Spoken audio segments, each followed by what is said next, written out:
आई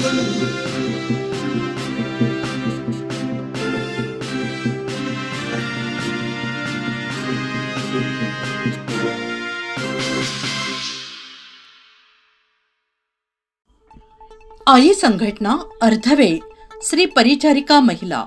आई संघटना अर्धवेळ श्री परिचारिका महिला राज्याध्यक्ष सुवर्णाताई पाठक यांच्या आदेशानुसार सर्व अर्धवेळ श्री परिचारिका महिला पदाधिकारी कार्यकर्त्यांना आवाहन.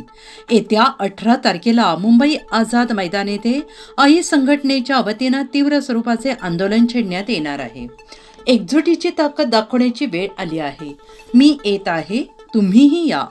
मुंबई आझाद मैदान येथे हजारोंच्या संख्येनं उपस्थित राहून आपल्या न्याय्य हक्कासाठी होणाऱ्या या आंदोलनात सहभागी व्हा. एक संघटना, एक आवाज, एकच लढा आपल्या हक्कासाठी. सगळ्यांना क्रांतिकारी जय भीम, जय संविधान, जय शिवराय, जय आदिवासी.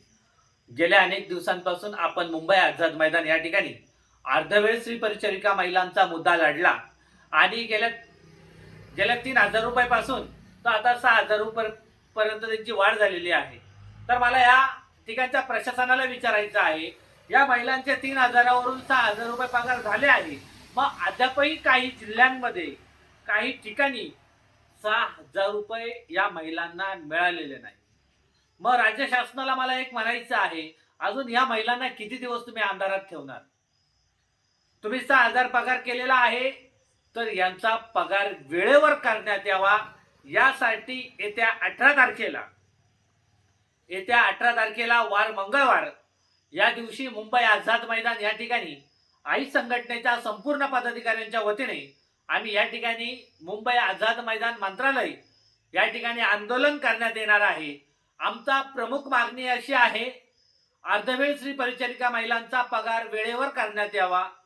दुसरी मागणी आहे, जी शिपाई भरती सुरू झालेली आहे, या अर्धवेळ श्री परिचारिका महिलांना याच्यामध्ये प्राधान्य देण्यात यावं.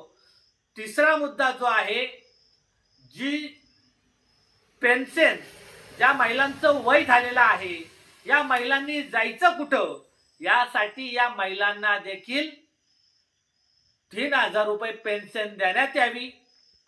चौथी मागणी जी आहे, या महिलांना आयडेंटिटी कार्ड आणि गणवेश हा देण्यात यावा. आणि पाचवी मागणी जी आहे ती म्हणजे, अर्धवेळ श्री परिचारिका महिलांनी अनेक दिवसांपासून काम केलं, या महिलांना फरक देण्यात यावा. आणि काही ठिकाणी काही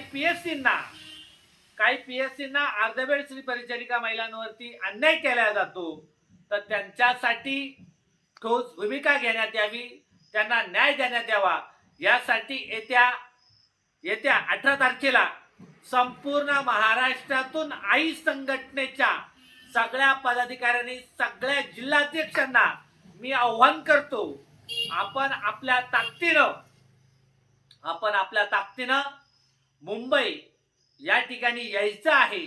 कारण की आज आपण लढलो नाही तर उद्या आपली लढाई लढण्यासाठी कोणीही येणार नाही. याच्यासाठी आपली लढाई आपण स्वतः पुढे होऊन लढायचं आहे. आणि ही लढाई, हे आंदोलन, हे महाराष्ट्राचा इतिहास घडवणार आहे. याच्यासाठी एका ताकदीनं सगळ्या माझ्या बहिणींना, संपूर्ण आमच्या आई संघटनेच्या पदाधिकाऱ्यांनी एका ताकदीने आंदोलनामध्ये सामील व्हा. मी या आंदोलनामध्ये येत आहे, तुम्ही या. सगळ्यांना क्रांतिकारी जय भीम, जय संविधान, जय शिवराय, जय आदिवासी.